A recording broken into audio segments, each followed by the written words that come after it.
Hello, hello, and welcome back to Heads Down. My name's Christopher Tubbs, and this week I have an extra special treat for you, some very summary action going on. I have part one of a two-part interview with Mr. Paul Mud Murphy.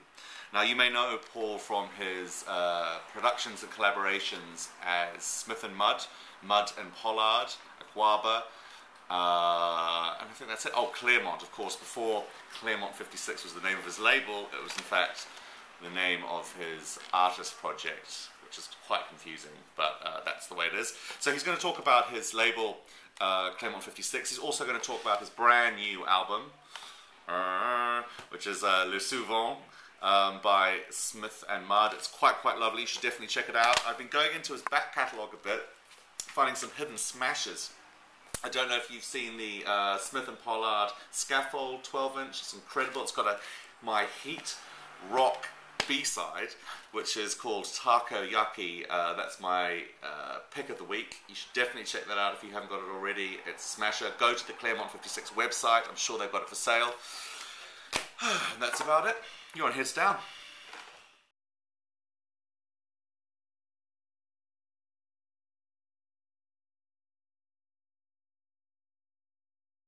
Well, I guess the first music I really got into was electro, and it started from there. And the whole scene, you know, the fashion, and you know, we were all wearing our night little bombers, going around graffitiing, and had a little breakdance crew. But you know, realised that you know music was for dancing too, and we were, you know, we had an air raid shelter. We used to take our tapes and form our little routines too. And, Okay. So I got into like Africa Bambata and things like Nunk and other electro outfits at that time. But I loved the whole scene. You know, there was something for us to do. You know, we grew up in a fairly small town and not a lot else to do. You know what I mean? How old were you then? God, I was probably 10. Right. 9 or 10. So yeah, it would have been 81, 82.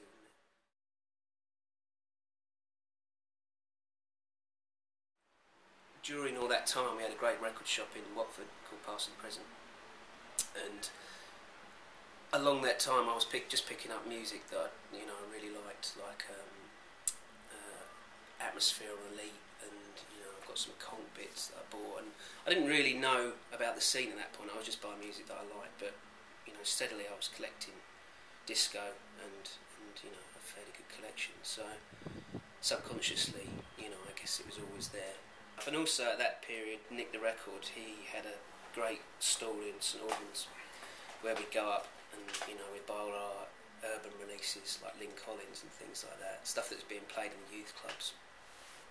So, you know, I was collecting fairly early, and then went through a bit of a hip-hop period, and then just got into house, and then, you know, the clubbing thing started, and then got into it a bit more seriously.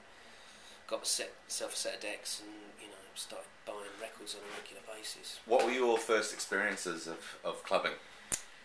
Well, quite brave, I think, because, you know, I was only 15 and I was pretty small. And I was very surprised I even got into these places. But we used to go to the Labyrinth in Dalston, which is, you know, got some great history about it, but a fairly scary club for little 15-year-olds going. But I don't know, it was just something different. I mean, you know.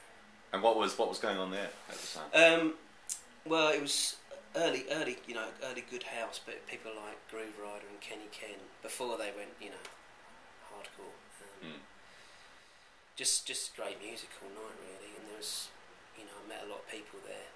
And Steve, Tom and I, who formed Akwaaba later on, we used to go there, and we kind of, I guess, we bonded there, and then started buying records together. And but it was just, you know, I went there every week. I worked at Sainsbury's on a Thursday and Saturday, got 30 quid, went to the club with 30 quid.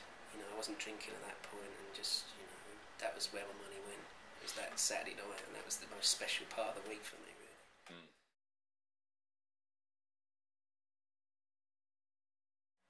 I spent my student loan on I think it was a JV 1080, like a, what was it, Juno maybe, keyboard.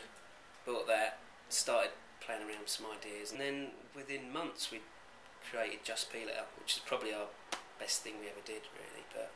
And took it round to comrades, and he was up for releasing it. Yeah. Which was all very exciting. I remember getting the first TP and just like. Well, they were hitty days too. Yeah. For sure. When sort of records still sold. Yeah, well, I mean, it's crazy. At those points, they were selling like 6,000 without any trouble at all. And sadly, when I started my label, that had all it was all over. Yeah, but yeah, I'm with you on that one. It was a great experience, the whole thing, and we learned a lot with Akwaaba. There's been a very kind of definite evolution in your sound from those the early Akwaaba record to where you are today, which is a far more it's a very, very musical kind of sun-drenched. Obviously the word Balearic gets thrown around such a lot these days, but you know what I'm saying.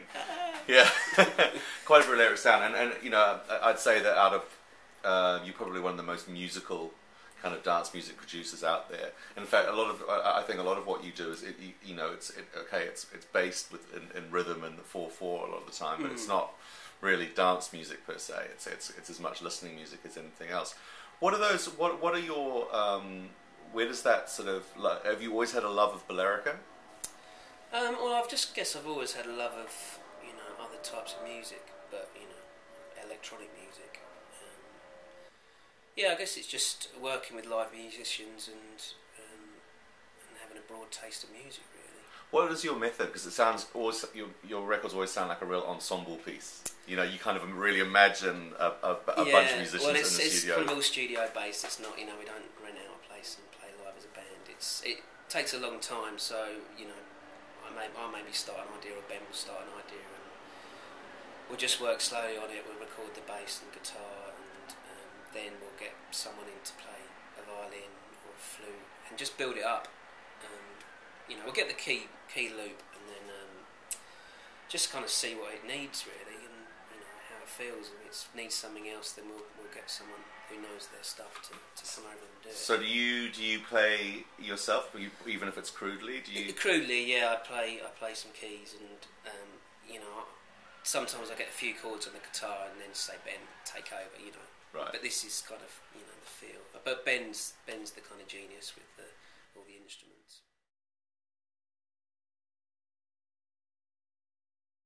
Well, lots of new music. I mean, with this originals compilation, generally I haven't heard anything the artists are putting out. I'm like, wow, that is brilliant. And it's surprising how much music there is still out there that we all haven't heard. That Mark 7 comp is amazing. It's pretty good. And the first guys, they kicked it off, and Moon Boots and Mike.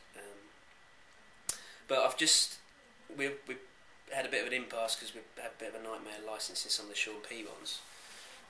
So I've got Phil Myson's and Matthew and Jolly ones lined up, and on all of them there's 10 amazing records that I've never heard before. So constantly being inspired by new music, really.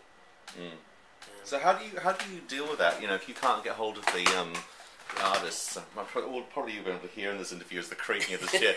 Yes, right. How do you deal with that if you can't find the original artists? Well, you kind of just put it on and hopefully they'll find you. I mean, I'm willing to honour them, the licensing fee and everything like that, and I really do hope some of them find me, because I'd love to release it on a 12. But I try my hardest. Go down all routes. Discogs obviously first, and normally you'll find that it's been bought out by a parent company, then a parent company, and then it's like EMI, and it's just too much of a ball ache to do it. Because A, it takes ages, and B, it's like 500 quid for each territory, and you just can't do it. It's a bit of a shame, really. I mean, I recently had this guy sent me this email about why would I bother dealing with a small label when I've just got 40 grand from a Gnarls Barkley sample. It's like, right, okay, you must have started somewhere. Have some love.